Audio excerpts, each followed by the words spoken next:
మర్చిపోనివ్వరు. అలాంటి ఒక తండ్రి కొడుకు రిలేషన్షిప్ మీరు బొమ్మరిలో చూశారు. ఆ సినిమా నాకు చాలా నేర్పించింది. అండ్ ఆ సినిమా తర్వాత కూడా నాకు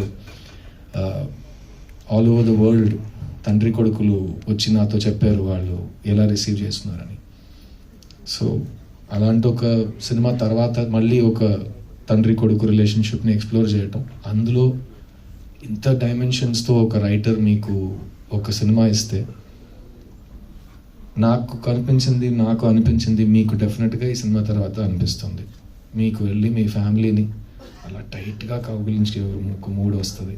సో సింపుల్ సజెషన్ నేను ఇస్తాను, వాళ్ళని కూడా తీసుకుని థియేటర్కి వెళ్ళిపోండి. ఎందుకంటే వెళ్ళి హక్ చేయడానికి మరీ ఎక్కువ కమ్యూట్ చేయక్కర్లేదు, పక్కనే ఉంటారు.